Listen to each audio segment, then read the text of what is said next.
নির্বাচন কমিশনের দেওয়া 13 এপ্রিলের বিজ্ঞপ্তি অনুযায়ী তারা কাজ করবে। গণনায় কেন্দ্রীয় সরকারি কর্মীদের নিয়োগ নিয়ে তৃণমূলের করা মামলায় এমনটাই জানিয়ে দিল সুপ্রিম কোর্ট। রাজ্য ও কেন্দ্রীয় সরকারি কর্মীদের মধ্যে বিভাজন আসছে কোথা থেকে?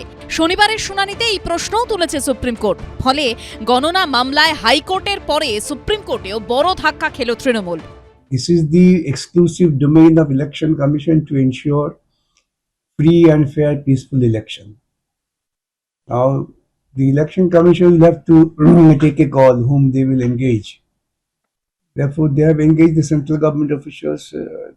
There cannot be any basic ground to cause grievance of it. Supreme court ने कहा कि आप तो वहां सर्कुलर चैलेंज कर रहे थे, तो हमने कहा कि अब हम सर्कुलर नहीं चैलेंज कर रहे, हम तो कहते हैं कि उसको लागू करो। तो अब हमें उम्मीद है, और सुप्रीम कोर्ट ने यह कहा कि, और ये ऑर्डर है कि the election commission will follow the circular issued by them both in letter and spirit. সোমবার 294 বিধানসভা কেন্দ্রের গণনা হবে রাজ্যের 77টি কেন্দ্রে।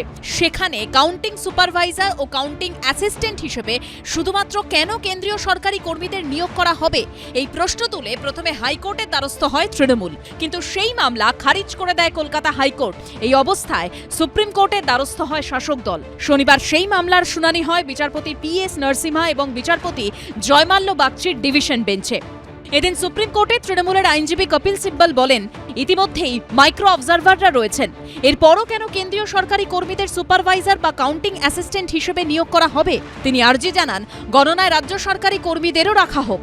এরপরে আদালতের একাধিক প্রশ্নের মুখে পড়তে হয় তৃণমূলের আইনজীবীকে। বিচারপতি জয়মাল্য বাগচি বলেন, কাউন্টিং সুপারভাইজার এবং কাউন্টিং অ্যাসিস্ট্যান্টরা নির্বাচন কমিশনের অধীনে কাজ করবেন। প্রশ্ন তোলেন, তারা যদি কমিশনের সম্পূর্ণ নিয়ন্ত্রণে কাজ করেন তাহলে তারা কেন্দ্রীয় সরকারি কর্মী নাকি রাজ্যের, তাতে কি এলো গেল?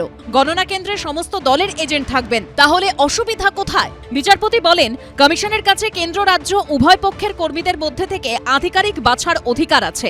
আদালতের আরও প্রশ্ন, নির্বাচন কমিশন যদি কেন্দ্রীয় সরকারি কর্মীদের নিয়োগ করেন তাতে অসুবিধা কোথায়? এই মামলায় অপর বিচারপতি PS নরসিমহা প্রশ্ন তোলেন, রাজ্য হোক বা কেন্দ্র, এরা সবাই সরকারি কর্মী, এই বিভাজন আসছে কোথা থেকে? এদিনের শুনানিতে নির্বাচন কমিশনের আইনজীবী জানান, সমস্ত গণনা কেন্দ্রের রিটার্নিং অফিসাররা রাজ্য সরকারের কর্মী। দুপক্ষের সওয়াল জবাব শোনার পর আদালত জানিয়ে দেয়, এই মামলায় আলাদা করে কোনো নির্দেশ দেওয়ার প্রয়োজন নেই। নির্বাচন কমিশন 13 এপ্রিল যে বিজ্ঞপ্তি জারি করেছে সেটা মেনেই তারা কাজ করবে। যে মমতা বন্দ্যোপাধ্যায় বা তার দলবল যেভাবে ইলেকশনকে, নির্বাচনকে পরিচালনা করার চেষ্টা করতে চাইছিলেন, এতদিন তো নির্বাচন কমিশনের জন্য সেটা সম্ভব হয়নি। এবার কোর্টও সেটা আর সম্ভব হতে দিল না মমতা বন্দ্যোপাধ্যায় এবং তার দলবলকে। এবং মুখ্যমন্ত্রীর কথা অনুসারে কল্যাণ ব্যানার্জি বারবার সুপ্রিম কোর্টে গিয়ে নন্দলাল হয়ে বাড়ি ফিরছে, দু গাল লাল হয়ে গেছে। আমরা তো চাই পুরো বিষয়টা স্বচ্ছ হোক, স্বচ্ছতা থাকুক, এবং প্রতিনিয়ত এই যে কাউন্টিংয়েতে এত মানুষ থাকে, কাউন্টিং এজেন্ট যেমন থাকে, সুপারভাইজার থাকে, ওখানে পোলিং 3 জন আধিকারিক থাকেন। ঠিক আছে, আমরা সুপ্রিম কোর্টের যখন তারা রায় ঘোষণা করেছেন সেটাকে আমরা সে রায়ের বিরুদ্ধে তো বেশ কিছু বলার থাকে না, সেইভাবেই কাজটা হবে।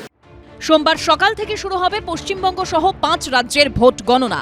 বিজেন্দ্র সিংহ, সৌভিক মজুমদার ও ময়ূখ ঠাকুর চক্রবর্তীর রিপোর্ট, ABP আনন্দ। ABP আনন্দ, এগিয়ে থাকে, এগিয়ে রাখে।